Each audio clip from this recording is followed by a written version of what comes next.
everyone, it's Kat and I'm back today for a foundation wear test. I couldn't resist. I really wanted to try the new Huda Easy Blur Natural Airbrush Foundation. I bought this yesterday on sale. I wanted to get on my face ASAP and today I'm doing a wear test. Apparently this lasts 12 hours, so that's what we're doing today. We're going to test it over the 12 hours and I have to say that I'm excited for this one. So far, I really love how this applies, so I'll show you that very soon. If you are new here, I am 38 years old, so I do get a bit of creasing and a bit of texture. I also have oily combination skin, so my T-zone can get quite oily and it can eat up foundations throughout the day. So I'm really keen to see how this wears on those oily areas. The rest of my face is quite normal, sometimes dehydrated, and I have a bit of redness in my face as well that I like to make sure is covered throughout the day. So let's see how this wears on my skin. Let's jump straight into the application and we'll see how it wears over the 12 hours. So it's just past 8 o'clock in the morning. So what I look for in a foundation is something that lasts 12 hours, something that stays together on my oily skin. So I do get oily areas here around my nose and definitely on my chin. And I also like enough coverage to even out my redness that I have and also cover a little bit of my under eye sort of darkness. If I can't do that, that's not the worst thing in the world because obviously we have concealer, but I also want it to look quite natural and not like I'm wearing a cake face of makeup. So let's try it. I love this applicator because you can get the most precise amount out. Like if you just want a little drop, you can just use a little drop. I'm going to use a little bit more than that. I don't know how much I need, but I would prefer to start with less and build up. I'm going to use a damp sponge on half my face and a brush on the other. This one's just from BOCAJ Beauty. So I've got a little bit here. Again, I want to sort of start with less. My shade is Shortbread. This is actually darker than what I expected. I thought I was going to go something lighter based on the photos and swatches online, but luckily I went in store and realized that the shade I was looking at was far too light. This is actually a really good color match for me. Might oxidize throughout the day, but I think so far I made a good choice. So I do recommend checking them out in store because I find the color match online not the best. I also tried to use this sort of thing where they compare based on foundations you use and I got such different results that it was ridiculous. This is beautiful. This is amount of coverage I want. You can see everything's evened out. There is a nice sort of hydration to the skin, so I will powder that down slightly, but everything is sort of gone. Even I haven't taken it up here completely, but it has definitely minimized everything. This is beautiful. And I didn't even use everything on my hand, which is crazy because that's not much. So this is lovely, matches beautifully. I've just put another little dot on the back of my hand and I'm now gonna go in with a brush. This is just an old school Real Techniques expert face brush. Let's see how it goes. Because sponge always applies really nicely. It's whether it's got brush marks and how it buffs into the skin with a brush that I think really tells if a foundation is quite versatile in terms of application. Okay, I can see a little bit of stippling on the nose, so and I feel like I'm using more foundation. A little bit more. On the other side I did have 2 dots, so this is probably fairly accurate. This is just eating up the foundation though. It's just settling in the brush hairs and it is spreading on quite nicely, but it's looking a lot sheerer.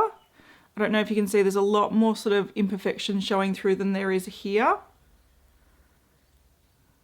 I often find it very hard to find the right color because my skin is quite neutral. I would say it's probably light olive, so a lot of shade ranges don't cater for that undertone. If something's too warm, it looks too yellow. If something's too cool, it looks too pink.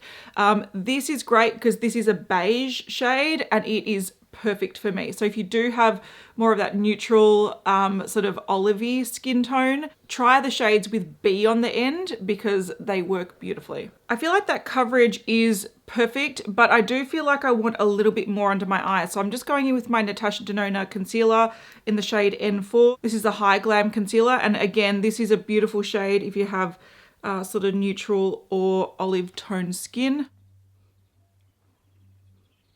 And I've got the Laura Mercier. This is a translucent loose setting powder. Just taking the smallest amount to set under my eyes. I can get a bit creasy these days if I don't set my concealer fairly well. Let's just pause there for a second. I normally set my under eyes with a small powder brush. I didn't have one when I was filming this near me anyway, so I used the sponge. Now, I don't think this is a great idea because it can make fine lines look a little bit more crepey. So later in this video, if you see any like crepey fine lines and it doesn't look very blurred, it's probably because I used the sponge. And I'm just taking a small amount that's in the lid to lightly set my T-zone. I want this to be quite nice and dewy and hydrating looking, but I also know that my skin with the oils needs a little bit of help. When they talk about this being sort of smoothing and like pore blurring, they're not kidding. Look how smooth that is. There's no filter. I don't even know how to use a filter. This is really beautiful. So if pores and texture is a big deal for you, this is so smoothing. I've got a bit of creping under here. My concealer looks a little bit more yellow to the rest of my face, but things will balance out when I finish my makeup. It's looking okay on my forehead, but I do feel like there is a bit more texture here. So I actually didn't use too much up here, to be fair. I used more on this side, which does look a little bit more blurred. This side, I sort of buffed in with the brush and it might have skipped areas. All right, I'm gonna do the rest of my makeup so we can see how everything sits on top of this, and I'll be back to check in. Makeup is looking beautiful. I've got a highlighting blush on, looks gorgeous. Makeup is looking very good. I've done no setting spray, no nothing. So we're gonna see how it wears today, but also what I wanna do is go through some of the claims and let you know if I feel like this is living up to it so far. So it's supposed to be like a real life filter. I do actually think that's true. Like this area looks super, super, super good. Ultra blurring and smoothing for an easy airbrushed finish with medium to buildable coverage for foolproof, seamless, easy application. I would agree with that. Application was really easy whether I use a sponge or the brush. Sponge was easier. And I do think this is sort of medium coverage that I could build on. I didn't want to build on it too much because I didn't want to, but I definitely think you can. So it's a serum-like foundation with 1.5% niacinamide. It also has pore blurring silica. So that would be why it looks so smooth. So Huda worked on over 100 renditions to create the most lightweight, ultra blurring foundation. It's available in 29 shades, fragrance and alcohol free, non-comedogenic, and lightweight and melts into the skin. So far, I completely agree with everything they said, which is crazy because that doesn't always happen. But one thing I think they failed to mention is that like a little bit goes a long way. So literally a few drops covers your entire face. So this will last a very long time. I'm really glad I bought this, but let's see how it wears on oily combination skin. Okay, probably can't see, but it's 2:15, so it's been on for 6 hours and this is looking very good. I've been busy. I've taken my kid to the gym. I've been out and about, I've worked, I've done a whole bunch of stuff and things are looking really nice. So I would say chin is wearing off slightly. Not sure if you can see, but on the brush side, it looks a little bit patchy and a little bit like tiny bit on the forehead as well. So I actually think the sponge side applies it like smoother in the pores. The brush almost like skips over areas and then it sort of sits a bit funny, but overall at the 6 hour mark for a pretty busy day, this is looking really good. It's feeling nice and set, a little bit greasy here, but besides that, looking really good. I'll keep checking back. Okay, it's just shy of 5 o'clock, so this is nearly 9 hours wear. I thought I'd check in now and do like a bit of a comprehensive look at it because this is the last time I'll be checking in with natural lighting. It looks very good. The only thing that I've noticed is there's a bit of mascara transferring here, but I can't even blame the foundation because it's likely my concealer. It might even be the mascara. This is wearing really nicely. It's looking really smooth. I can see where I've over powdered, so a little bit of crepiness under the eyes and that sort of yellowy tone would be over powdering, so that's my own fault, but otherwise everything is looking really good. All right, so it's been on for over 12 hours and it still looks lovely. Like I could keep going happily for another few hours. Let's zoom in. Obviously I'm using artificial lighting because it's very dark, but that looks gorgeous. Everything still feels nice. It's not smearing. Because I'm about to have a shower, I can show you that this, like, it's not smearing off. Like, it's rubbing off slightly, but it's not like just smearing off my face. It has worn off a little bit around my chin, but again, you can sort of easily touch that up. Also, normally I put concealer down here just for a little bit extra coverage.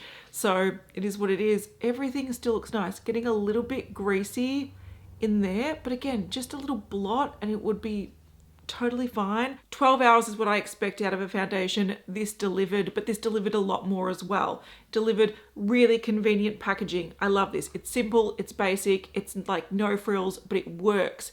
I love the fact that you can use the smallest amount and it covers nice, like medium buildable coverage. It applies really nicely with a sponge. I think better with a sponge because it sort of packs in the pores and gives that sort of flawless effect.